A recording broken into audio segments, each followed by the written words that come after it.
All right, welcome. Today we're going to do something a little different. We're stepping out of the audience and into the analyst's chair. We're going to look under the hood and really deconstruct what makes a presentation not just good but truly unforgettable. The goal? To give you the tools to totally transform your own talks. So let's dive right in.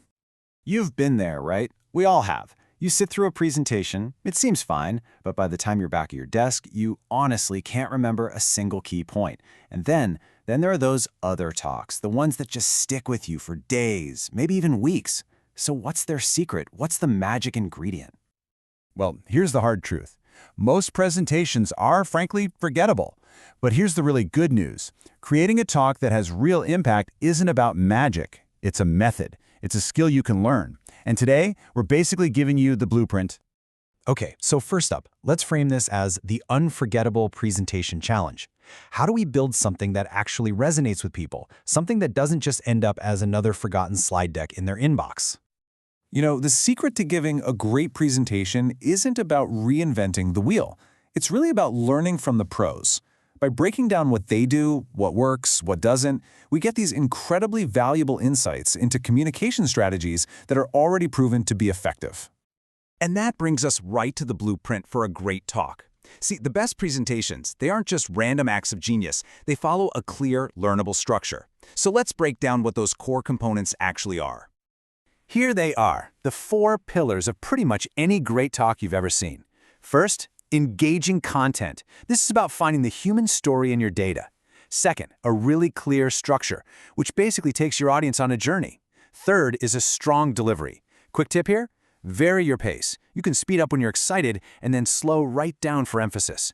And finally, number 4, effective visual aids. You got to remember, a slide should be like a billboard, not a document.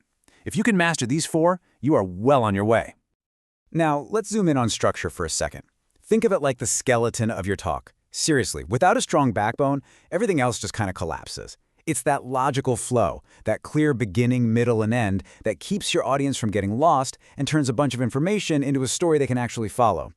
And you've got options for that skeleton. The classic problem-solution format? It's perfect for a pitch. A chronological approach is amazing for recapping a project from start to finish. And building your talk around central themes? That works brilliantly if you're doing a deep dive on a complex topic. The real key is to just pick one structure and stick with it. Of course, the best structure in the world is going to fall flat without a strong delivery. And this is so much more than just what you say. It's your body language, it's the energy in your voice, it's how you connect with the people in the room, it's what breathes life into your words. You want a quick hack? Record yourself practicing on your phone. I know it's cringy, but it is the fastest way to spot and fix those little habits you didn't even know you had. Okay, so we have the theory down, but how do we actually put it into practice? Well, it's time to make a shift. From being a passive viewer to an active analyst. Let's learn how to watch like a pro. And our training ground for this is going to be TED Talks. I mean, there's a reason they're so popular, right? The presenters are coached to be super clear, totally compelling, and incredibly engaging. That makes them the perfect case studies for seeing all these best practices in action. To help you out, here is your new secret weapon, the analyst's checklist. From now on, don't just watch a talk. Use this framework to deconstruct it. Ask yourself, what was the opening hook? How did they grab my attention in the first 30 seconds? What about their visuals? Were they simple? Were they overwhelming? For every element on this list, just ask yourself one simple question. How are they doing that? So, as you watch your next great talk, use this exact lens. You're going to pay attention to that opening hook. You're going to analyze their use of storytelling, observe their body language, evaluate their visuals, and finally, you're going to assess the closing impact. This checklist, this is your key to unlocking all their secrets. Okay, now it's time to put it all together. This is where the rubber meets the road. We've gone over the theory, we've learned how to analyze the pros, now let's take those insights and actually apply them to our own work. It's time to move from analyst to creator. This is the transformation we are aiming for.